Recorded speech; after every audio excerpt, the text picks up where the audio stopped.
ఇప్పుడు ప్రకాష్ రాజ్ చేసినటువంటి వ్యాఖ్యలు ఇప్పుడు సోషల్ మీడియా వేదికగా వైరల్ అవుతున్నాయి. మరి దీని గురించి తెలుసుకునే ప్రయత్నం చేద్దాం. ప్రస్తుతం మనతో పాటు ఉన్నారు టాలీవుడ్ ప్రముఖ నిర్మాత చిట్టిబాబు గారు మనతో ఉన్నారు. ఒక్కసారి సార్తో మాట్లాడి మరిన్ని విషయాలు తెలుసుకుందాం. సార్ నమస్కారం సార్. సార్ నటుడు ప్రకాష్ రాజ్ పాకిస్తాన్ నటుల విషయంలో పహల్గామ్ ఘటన తర్వాత మనం తీసుకున్న నిర్ణయాలు బాగున్నాయి. మరి నటుల విషయంలో ఎందుకు అలా నిర్ణయాలు తీసుకున్నారు? వాళ్ళని బ్యాన్ చేయడం ఎంతవరకు కరెక్ట్ అన్నట్టుగా కొన్ని స్టేట్మెంట్లు ఇవ్వడం జరిగింది. దాంట్లో వాడు మూర్ఖుడు అనాలా, సన్నాసి అనాలా, దౌర్భాగ్యుడు అనాలా అది అర్థం కాదు ప్రకాష్ రాజ్. ఇప్పుడు మన దేశ పౌరుల్ని చంపి మతం అడిగి బట్టలు ఇప్పదీసి చెక్ చేసి ఇంత దారుణం చేస్తే వాళ్ళు చేస్తే ఆ చంపిన వాళ్ళు మాత్రమే దోషులు, మిగతా వాళ్ళందరూ ఆ దేశంలో మిగతా వాళ్ళందరూ గొప్పవాళ్ళు అని ఏం బుద్ధి జ్ఞానం ఉన్న మాటేనది. వాడు ఆ దేశ ప్రజలు అక్కడ ముస్లిము హిందూ వాడు హిందూ అని అడిగి చంపొచ్చు, కానీ ఇక్కడ మనం చూడాల్సింది ముస్లిం హిందువులు అని కాదు, భారతీయులు పాకిస్తానీయులు మన భారతదేశం మీద భారతీయుల మీద విషం కక్కుతున్నారు, ద్వేషం కక్కుతున్నారు. కనుక ఆ పాకిస్తానీయుల్ని మనం త్యజించాలి, పాకిస్తాన్ని మనం దూరం పెట్టాలి. ఇక్కడ అంతా అక్కడ ఆర్టిస్టు మళ్ళీ క్రికెట్ ఎందుకు బ్యాన్ చేశారు? బుద్ధి జ్ఞానం ఉండాలి మాట్లాడేటప్పుడు. వాళ్ళు పాకిస్తానీయులు అంతే. ఇక దాంట్లో ఆర్టిస్టులు ఒక వర్గము, పొలిటీషియన్స్ ఒక వర్గము, ప్రజలు ఒక వర్గము, అలా కాదు. ఆ దేశం మన దేశానికి విరోధి దేశం, ఆ దేశం ఒక రోగ్ దేశం, ఆ దేశం ఒక అడుక్కు తినే దేశం, ఆ దేశం భారతీయుల మీద కక్ష కట్టి దుర్మార్గాలు చేస్తున్న దుర్మార్గమైన దౌర్భాగ్యపు దేశం. ఆ దేశాన్ని బహిష్కరిస్తున్నాం. ఆ దేశంలో ఎవరైనా బహిష్కరిస్తాం. ఆ దేశంలో మళ్ళీ ఆర్టిస్టులు కాపాడాలి. పిచ్చివాగుడు బుద్ధి జ్ఞానం లేని ఏదో సన్నాసి వాగుడు తగ్గితే ప్రకాష్ రాజ్ మాట బుద్ధి ఉండాలి. కడుపుకు ఆనందం తింటున్నాడే వింటున్నాడు. ప్రభుత్వం ఏంటి పాకిస్తాన్ ఈ దేశానికి చేసే చెడుకి ప్రభుత్వం ఏ నిర్ణయం తీసుకుంటే పాకిస్తాన్కి ఎదుర్కొంటా సమర్థించాల్సి భారతీయ పౌరుడుగా. వాడు భారతదేశంలో పుట్టాడా, భారతదేశం ఎవడు సంక్రాంతిని మాట్లాడతాడా బుద్ధి జ్ఞానం లేనాడు. సార్ నటుడు ప్రకాష్ రాజ్ గారికి కావాల్సినంత గుర్తింపు ఉంది నటుడిగా, అంటే వర్స్టైల్ యాక్టర్ అనే పేర్లు కూడా ఉన్నాయి ఆయనకి. కానీ ఎందుకు అసలు ప్రతి దాంట్లో సోషల్ మీడియాలో నేనున్నాను అన్నట్టు ముందుకు వస్తా ఉంటాడు? వాడికి ఆ స్థాయి వచ్చిందమ్మా. వాడు ఏం పెద్ద మహానటుడు ఏం కాదు. ఒక ఎస్వి రంగారావు, ఒక నాగభూషణమో ఏం కాదు. ఒకే మొనాటని, ఒకే స్టైలు. ఆ టైంలో యంగ్స్టర్స్కి అప్పుడు సత్యనారాయణ వీళ్ళు అందరూ కూడా పెద్దవాళ్ళు అయిపోయారు. ఆ యంగ్ హీరోస్ వస్తున్నారు. యంగ్ హీరోస్కి ఆ ఏజ్డ్ విలన్స్ అంటే బాగోదు. అందుకని ఒక యంగ్ విలన్స్ కావాలి. ఆ టైంలో వీడు కరెక్ట్గా ఎంటర్ అయ్యాడు. బాలచంద్ర గారు పరిచయం చేశారు, వచ్చాడు. దాంతో నాకు కుదిరింది. అందుకే పెద్ద మహానటుడు వాడు చెప్పమండి. ఒక్క గొప్ప మర్చిపోయి జనాలు గుర్తుండిపోయే వేషం ఒకటి చెప్పండి. ఏముంది, మంచి నటుడు అంతే. వాడే పెద్ద ఉన్న బూస్టప్ తప్పితే అంటే పెద్ద వర్స్టైల్ ఆర్టిస్టు ఇవన్నీ బోగస్ మాటలు. ఈజ్ గుడ్ ఆర్టిస్ట్ అంతే. ఇది రాడైన ఎక్స్ట్రాడినరీ, నవ్వుతో నవ్వేసి గొప్ప ఆహాయం కాదు. అందుకని రంగస్థలం చూడాల జనాలు. అదే రంగనాయక్ తీసాడు కదా, ఎందుకు చూడాల జనాలు? వీడియో పెద్ద వర్స్టైల్ ఆర్టిస్ట్గా ఆ సినిమా. ఈడేంటి అంత గొప్ప, అదేదో ఎస్వి గారు నటుడు చేయాలి, వీడేంటి వీడు అంత గొప్ప నటుడు ఏంటి అని ప్రజలు తిరస్కరించారు ఆ సినిమా.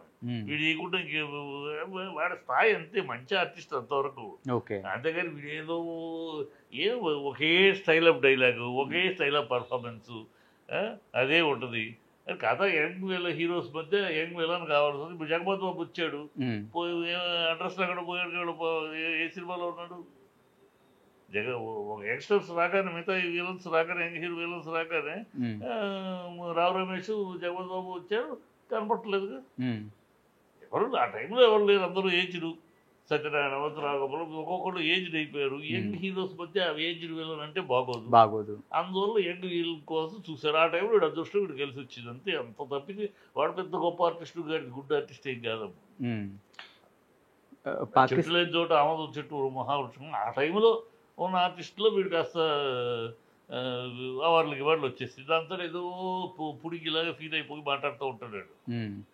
అండ్ పాకిస్తాన్ విషయంలో, అంటే ఇప్పుడు ఏదైతే ఆర్మీ విషయంలో ఉండిందో, మన మోదీ గారు తీసుకుంటున్న నిర్ణయంపై మీ కామెంట్ ఏంటి సార్? అంటే ఫుల్ రైట్స్ వాళ్ళకి ఇచ్చేసారు ఇప్పుడు. ఎస్, అది మోడీ గారు మామూలుగా వీళ్ళందరూ ఏదో తొందరపడి వారు గీరు ఇమీడియట్గా దూకేస్తాం చేయడే.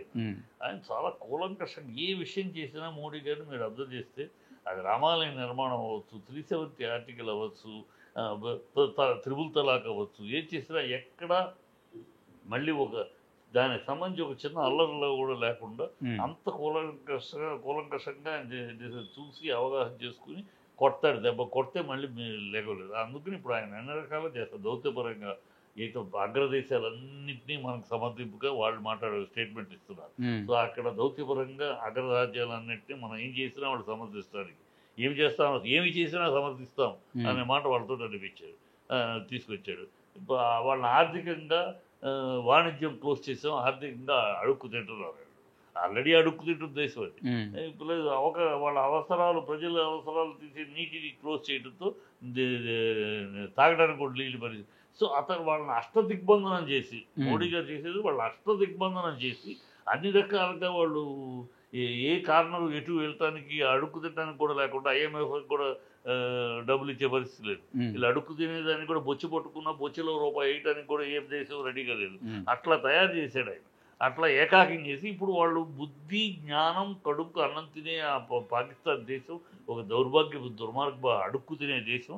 దానికి ఎప్పటికైనా బుద్ధి వస్తే మోకాళ్ళ మీద కూర్చుని POకి మీకు అప్పచెప్పేస్తాం, మమ్మల్ని వదిలిపెట్టండి అనే స్థితికి తీసుకొస్తున్నాడు ఆయన. వాడు ఆ స్థితికి వచ్చి POకి మీకు అప్పచెప్పేస్తాం, మాకు వద్దు, దయచేసి మమ్మల్ని వదిలేయండి అనే వేడుకుని మోకాళ్ళ మీద కూర్చుని వేడుకునే పరిస్థితి తీసుకొస్తాడు. గతంలో మన దేశానికి వచ్చింది ఆ పరిస్థితి.